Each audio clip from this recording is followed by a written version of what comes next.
Okay, so we're ready for the pillar foundation of our documentary on the Kennedys. As I said before the camera rolled, who would have ever thought that his little nephew and his son would years later be interviewing him for the Kennedy documentary. So we have our patriarch here, Dr. Joseph Calvin Kennedy. Correct. So, Uncle Joe, we want to go way back. So let's start off with your remembrance of how far back can you go? Is it the grandparents?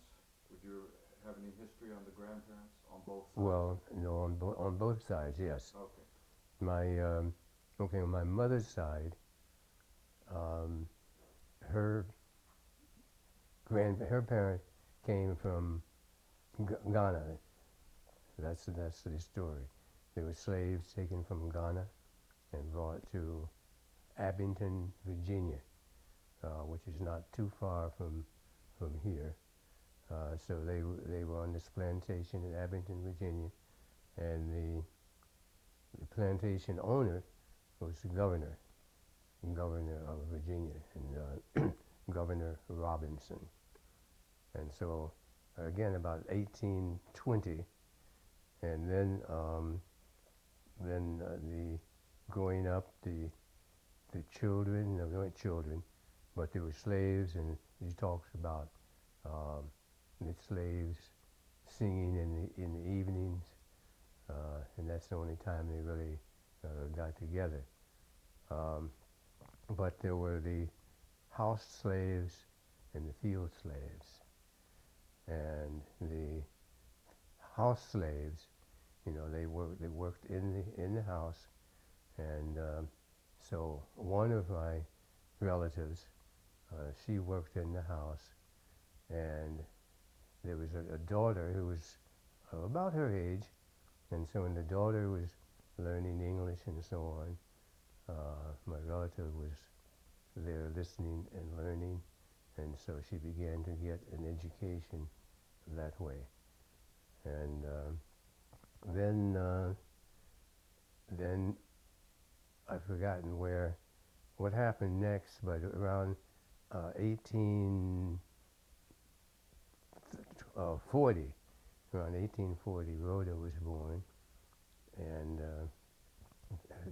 she later, the governor's wife, went off to somewhere in Virginia, and the governor, well, make it short, he raped her and impregnated her, and now there was another fella who was also a slave and wanted to marry her.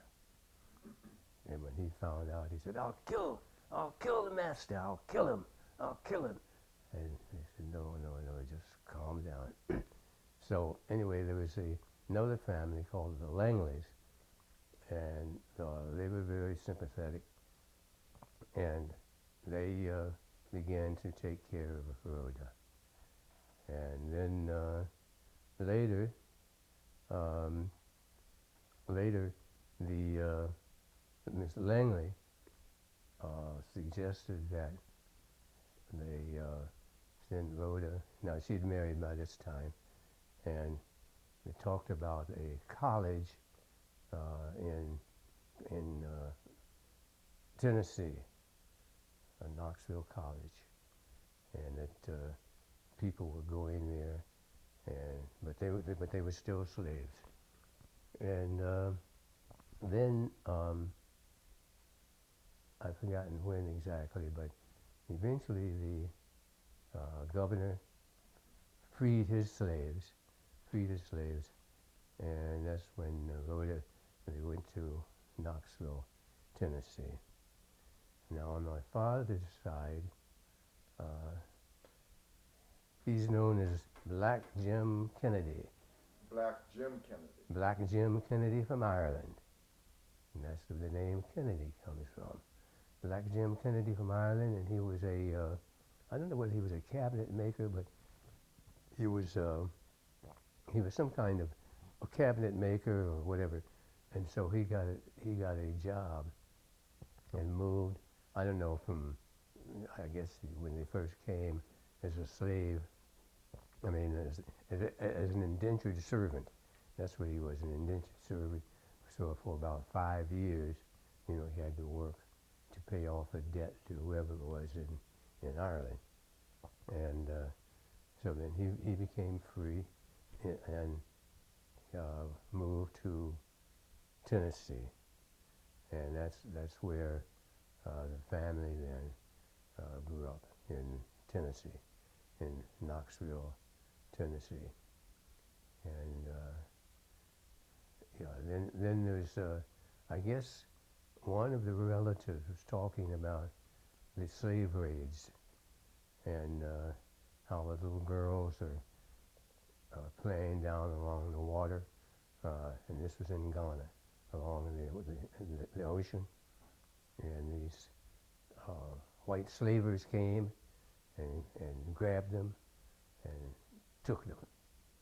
And then later, as you probably know, later the slaves, see, in those days, as you know, historically, the conquerors have always taken slaves, and so that was true in Africa. So the stronger Ghanaians, the Africans, when they won, they took slaves, and then they sold them to the white slavers. So that was on my father's side, and then they went to Knoxville, Tennessee, and that's where Mama and my Uncle James, her brother James, they were there in Knoxville. Now, Uncle Joe, let me go back a moment. So we've heard about Black Jim Kennedy. We heard about the Ghana blood, grandmother's side. Where did the Indian blood come from? Okay. The Black Jim Kennedy, he married a Cherokee lady, full-blooded Cherokee lady. And somewhere I have a picture of her.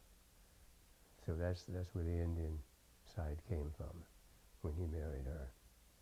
But so anyway, they were there in Knoxville, and my mother, she went to, they called it a normal school. She went to this normal school. Let me interrupt for 1 second. So Jim Kennedy was Irish and black? Yes. Well, that's what they called him, Black Jim Kennedy, and he was an indentured servant, Okay. which meant that, yes, he was like a slave for 5 years or whatever, and that's why they called him indentured servant, because at the end of that period, it's like if I owe you a debt. I understand. Okay, so the debt was paid off by having this indentured servant. Yeah, I'm just trying to look for the bloodline. So he was black and Irish. He married a full-blood Cherokee. That's right. And are they grandma's parents or great-grandparents? No, that was my father's. That's on the father's So side. that's Leon Kennedy. Those are his parents? That's right. Okay. So Irish and black and full-blood Cherokee. That is correct. Okay. Right. No. And so on my mother's side, again, coming out of from the slave plantation, and having the daughter who had been raped, so there's that white blood there on that side. And as I said, the governor freed the slaves and went off to England somewhere, and that's when the family, the Rhoda, went to Knoxville. Was there a story that Rhoda was supposed to have been left some land or something? Well, when the governor left, he left them the land. The family, the freed slave family, and they left them land. But here's where choices come in. They had a choice, like Mama, her Rhoda, and so on. They had a choice to stay there and work on the land, or to go off to school. And they chose to give up the land to go to school. Now, maybe that was good or bad, but that was it. So no, so we actually, when I talk with people who have grown up in the South, black people who've grown up in the South, so many of them have land, and that's how they got the land. But we chose education over land. So right or wrong, that's what happened. And then in Knoxville, um, my Uncle James, he was born in 1890, and he became very, very educated, and they, let's see, then, my mama's father was a postman, and was the first black postman in Knoxville. And so they had lived in Knoxville, had a pretty nice house, and had a carriage, and Mama talked about riding in this carriage, and one day the horse was frightened and